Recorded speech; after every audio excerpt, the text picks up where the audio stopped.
Bonsoir à tous, Sid avec vous. Sid Trading, donc là on m'a demandé Shiba, je vais vous faire vite fait Shiba pour vous expliquer rapidement. Donc j'ai pris le graphe où j'ai le plus de données, c'est celui d'Uniswap, d'accord? Où j'ai le cours, où j'ai le plus bas et le vrai ATH. Le premier ATH, d'accord? Donc sur Uniswap ici, donc j'ai la partie basse ici, je suis en daily, premier ATH ici, retracement, zone de neutralité, vous la voyez la zone de neutralité ici, c'était une accumulation. D'accord? Cette accumulation, on a eu un SCAR, ST, STB ici. Après, hop, remonter sur STB. Ici, hop, spring, retest et ensuite hausse. Donc, logiquement, donc là, j'ai hausse. Après, une zone de neutralité a créé une cause ici. D'accord? Une cause ici qui a été créée. Et ensuite, un pump ici vers le haut qui a pris l'ATH. Donc, logiquement, d'accord? Quand on a un BC comme ceci, et on a un ST qui a pris la liquidité du BC pour votre information. D'accord? Je vais vous le faire en grosse unité de temps. Logiquement ici, on appelle ça une réaccumulation. D'accord? Une réaccumulation. Également, vous avez ici, n'oubliez pas ici, un déséquilibre du marché. Vous voyez une accélération brutale du prix. Ici, vous avez un gros déséquilibre là, vous le voyez. D'accord? Un gros déséquilibre ici. Un gros déséquilibre ici. Donc forcément, le prix risque de revenir dans cette zone-là. D'accord? Donc une réaccumulation très simple, hein. Donc vous avez un BC, un R, un ST. Normalement, quand le ST a pris la liquidité du BC, normalement, vous avez ici une correction. D'accord? Après la correction, après en fonction de la force acheteuse, bien sûr, là vous avez les volumes. Ok, vous voyez les volumes par exemple sur Uniswap. Je sais que les Uniswap, les gens n'achètent plus bien sûr Shiba sur Uniswap, donc forcément les volumes ici sont très baissés. Là on a eu ici parce qu'il était listé uniquement sur Uniswap, donc là vous avez eu du volume. Après on va regarder les volumes sur un autre graphe. D'accord? Pour l'instant, je vous ai présenté celui-là avec le plus de données. Donc là, la problématique sur Shiba ici. Donc moi, personnellement, là, sur l'ATH qui était là, le nouvel ATH, personnellement, j'ai encaissé 70% de ma position. D'accord? Moi, personnellement, Sid, personnellement, donc je ne suis pas conseiller financier, d'accord? Je vous donne juste ma vision. Moi, personnellement, moi, je suis rentré ici, hein. Donc, je n'avais pas pris Shiba ici. Donc, je préfère vous le dire. Shiba, je ne l'ai pas pris du tout ici.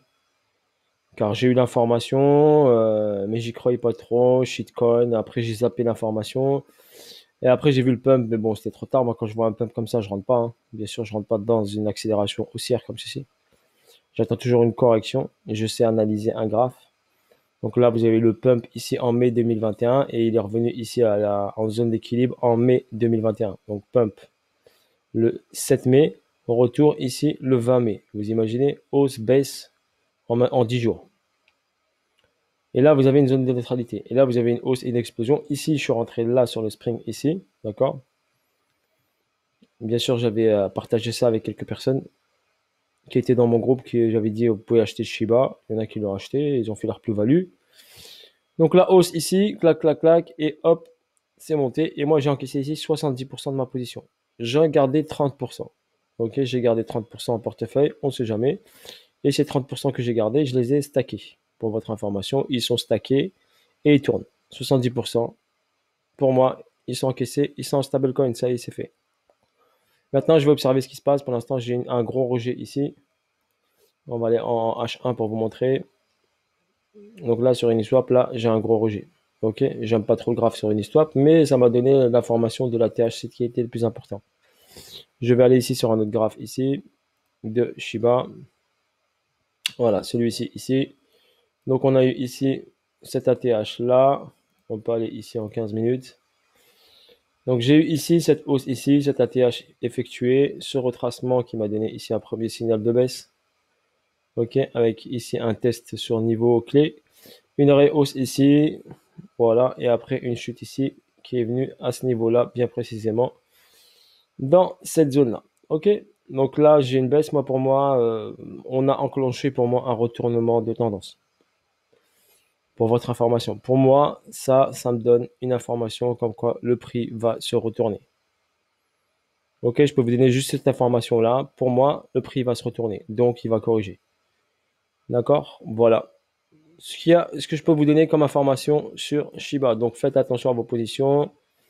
Ok, vous aurez possibilité une deuxième chance que là vous avez une chance, vous aurez peut-être une deuxième chance que le prix remonte là si vous n'avez pas encaissé. Peut-être qu'il va venir retester ce niveau-là, mais je ne le vois pas faire un nouvel ATH. Ok, donc après à voir, je peux avoir tort hein, bien sûr. Mais pour moi, là j'attends si vraiment on casse ici, regardez ici, il y a un déséquilibre de marché. Si vraiment le prix revient dans cette zone-là, ici, donc forcément ici vous aurez une correction. Ça ne veut pas dire qu'il va s'effondrer, hein. Ça peut être une grosse correction. Et là, on va regarder ici les volumes. On regarde les volumes. Ici, il n'y a rien, il n'y a rien, il n'y a rien. Donc là, il y a ici des achats, des achats. D'accord? Et là, regardez, il y a un volume quand même important, un volume baissier important ici. Donc il y a beaucoup de gens qui ont encaissé leur position. Vous le voyez bien avec le volume baissier. Voilà, c'est pas un gros référentiel, mais quand même, il y a une augmentation du volume ici. Il faut voir comment il évolue. Est-ce il reste à la baisse ici? On verra au fur et à mesure du temps et de l'évolution du prix. Pour l'instant, j'ai un signe quand même de retournement de situation. Voilà pour Shiba. Sur ce, bonne soirée à vous tous. Ciao, ciao, bye bye et à bientôt pour de nouvelles aventures et de nouvelles vidéos. Salut à tous, c'était Sid avec vous.